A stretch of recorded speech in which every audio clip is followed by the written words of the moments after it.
Hello everyone, আসসালামু আলাইকুম। কেমন আছেন সবাই? আশা করি আল্লাহ তাআলার অশেষ রহমতে সবাই খুব ভালো আছেন।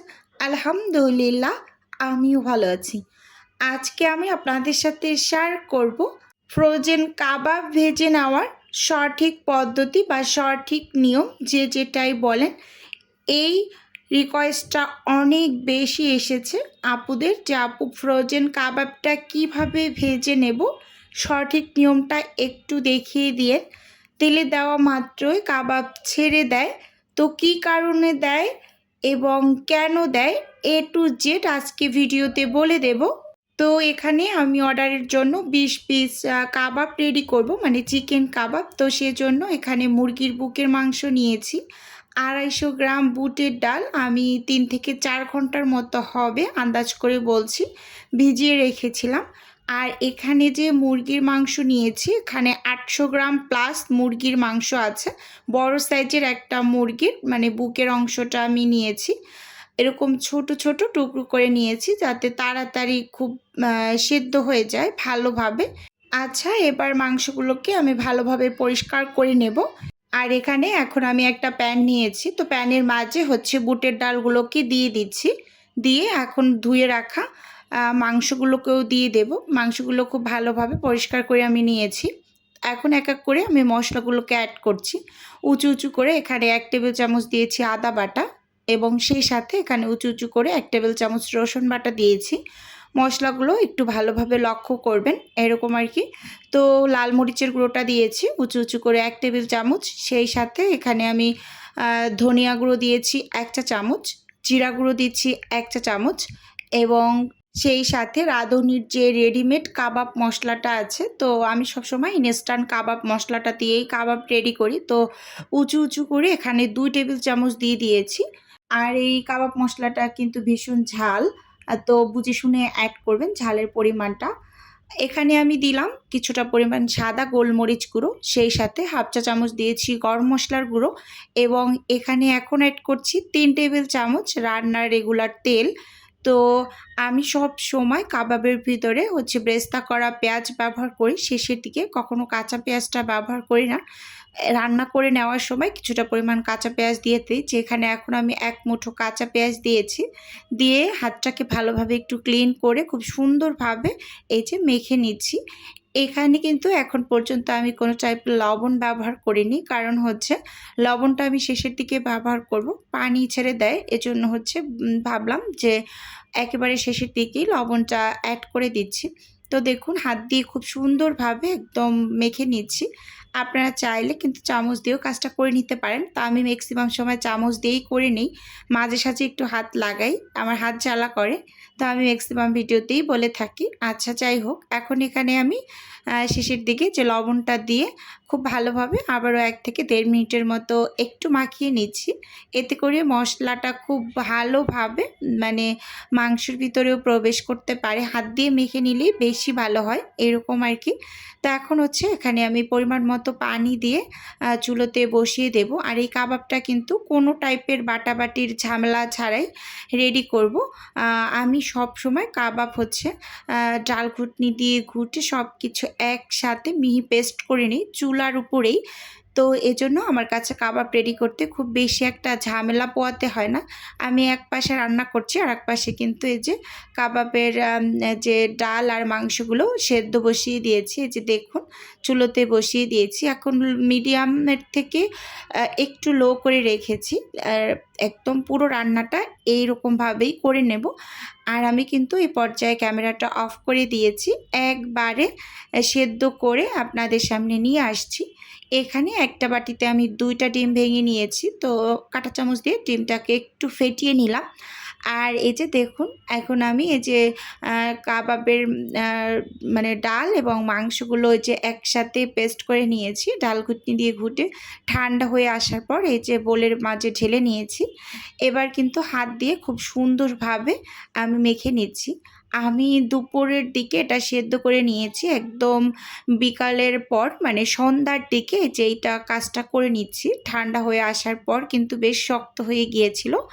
আর পানিটা কিন্তু একেবারেই টানিয়ে শুকনো করে নিতে হবে এরকম। তো আমি কিন্তু পুরোপুরি 2টা ডিমেই এখানে দিয়ে খুব ভালোভাবে এই যে মিশ্রণটা রেডি করে নিয়েছি। তো দেখতেই পাচ্ছেন। আর এটা টেক্সচারটা কেমন হবে স্কিনে ভালোভাবে লক্ষ্য করলেই বুঝতে পারবেন। অনেক বেশি হার্ডও না বা অনেক বেশি নরমও না। যদি কোনো ক্ষেত্রে আপনাদের এই মিশ্রণটা ঢিলা হয়ে যায় বা নরম হয়ে যায়, তাহলে কিন্তু এখানে টোস্ট বিস্কিটের গুঁড়ো বা পাউরুটির গুঁড়ো বা কিছুটা পরিমাণ চালের গুঁড়ো অ্যাড করে দেবেন।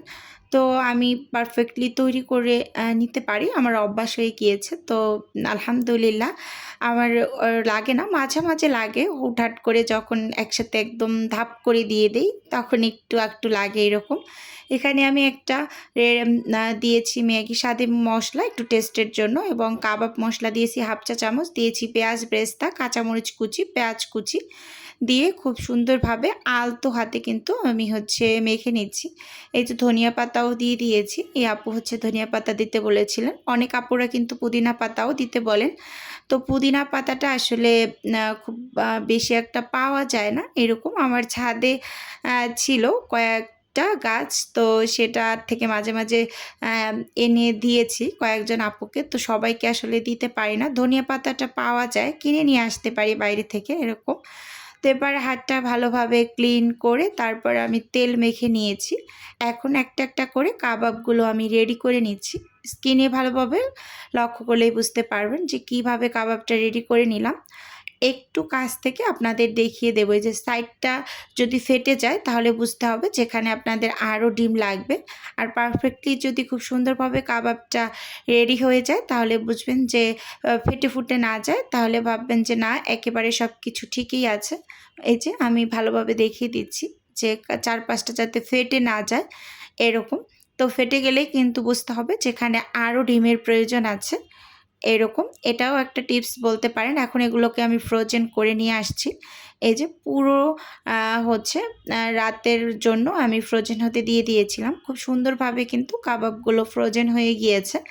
এখন এগুলো আমি প্যাকেট করে নিচ্ছি।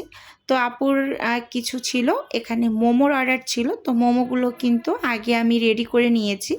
আর এখানে 20 পিস চিকেন কাবাবের অর্ডার ছিল। তো চিকেন কাবাবটা আমি যে জি ব্লগে করে ডেলিভারি করছি। তো জি ব্লগে একটার ভিতরে আমি 20 পিস দিয়ে দিচ্ছি। তো ভিডিওর এই পর্যায়ে এসে ছোট্ট করে নিজের বিজনেসের একটু প্রচার করছি। আপনারা তো অনেকেই জানেন আমার ছোট্ট একটা ফ্রোজেন আইটেমের বিজনেস আছে। যদি কেউ কোনো টাইপের ফ্রোজেন খাবার অর্ডার করতে চান তাহলে স্ক্রিনে দেওয়া হোয়াটসঅ্যাপ নাম্বারে নক দিলেই কিন্তু আমি A to Z বলে দেব। আর যদি কেউ অর্ডারটি সরাসরি কনফার্ম করতে চান তাহলে স্ক্রিনে দেওয়া হোয়াটসঅ্যাপ নাম্বারে কল করে অর্ডারটি সরাসরি কনফার্ম করতে পারেন। শুধুমাত্র ঢাকা সিটির মাঝে হোম ডেলিভারি করা হয়। এখানে আমি 20 পিস রেডি করে নিয়েছি, আর বাকি আমার 4 পিস আছে। তো সেটা আমি আপনাদের একটু ভেজে দেখিয়ে দিচ্ছি। আচ্ছা, এখানে আমি প্যানে পরিমাণ মতো তেল দিয়ে নিয়েছি, একেবারে ডুবো তেল দিইনি, একটু কম করে দিয়েছি। আমি একটু ভেজে দেখিয়ে দিচ্ছি। আর আপনারা চাইলে এখানে একদম ডুবো তেলও ফ্রাই করতে পারেন, বা আমি যতটুকু তেল দিয়েছি এর থেকেও কিন্তু কম তেলে ভেজে নিতে পারেন। তো প্রথম অবস্থায় তেলটাকে আপনাকে হাই হিটে গরম করতে হবে। একেবারে চুলোর আঁচটা হাই রেখে তেলটাকে গরম করে বরফ অবস্থায় আমি আপনাদের একটু দেখিয়ে দিয়েছি যে বরফ অবস্থায় ডিরেক্ট আমি তেলের মাঝে দিয়ে দিয়েছি। অনেক আপুরাই কী করে আগে ফ্রিজ থেকে বের করে রাখে 10 মিনিটের মতো রেখে তারপর ভেজে নেয়। তো তখন কি হয়, পানি পানি ভাব চলে আসে, তেলের মাঝে দেওয়ার সাথে সাথেই কাবাবটা ছেড়ে দেয়, এবং তেলটা কিন্তু খুব ভালোভাবে গরমও করে না। একটু মোটামুটি পর্যায়ে গরম হয়ে আসার পরে কিন্তু তেলের মাঝে ছেড়ে দেয়। এজন্যই কাবাবটা হয় কি ঠান্ডা তেলে দেওয়ার সাথে সাথেই কাবাবটা ছেড়ে দেয়। এজন্য সব সময় তেলটাকে হাই হিটে গরম করে তারপর মানে কাবাবটা দিয়ে দেবেন বরফ অবস্থায়। এরপর চুলোটা একেবারে লো করে রাখবেন, মানে তেলটাকে হাই হিটে গরম করে চুলোটা লো করে তারপর কিন্তু খুব সুন্দরভাবে আস্তে ধীরে উল্টে পাল্টে কাবাবটা ভেজে নেবেন। এই যে এখানে আমার অবশিষ্ট 4 পিস ছিল, আমি 4 পিসেই কিন্তু ভেজে নিয়েছি। এই যে দেখতেই পাচ্ছেন মাশাআল্লাহ খুব সুন্দর হয়েছে, আর কালারটাও জাস্ট ওয়াও এসেছে। তো দেখুন এই যে এই আমার বাচ্চারা হচ্ছে ওরা ভাত দিয়ে খাবে, মানে আমার বড় বাচ্চাটা হচ্ছে মাছ খায় না। তো ও যেদিন মাছ রান্না করি তো সেদিন তার জন্য এরকম একটু কাবাব ভেজে নেই, তো সে খালি খালি কাবাব দিয়ে ভাত খেতে পারে এরকম। তো আমি ভেজে নিয়েছি আর আপনাদের একটু দেখিয়ে দিচ্ছি যে কত সুন্দর হয়েছে। অনেক আপুদেরই একটা কমপ্লেন থাকে যে আপু তেলে দেওয়ার সাথে সাথেই কাবাব ছেড়ে যায়, একমাত্র কারণ হচ্ছে ঠান্ডা তেলে কাবাব দিলেই কিন্তু কাবাব ছেড়ে যাবে। তো যাই হোক, আজকের ভিডিও বন্ধুরা এ পর্যন্তই রাখছি। দেখা হবে নতুন কোনো ভিডিওতে। আল্লাহ হাফেজ।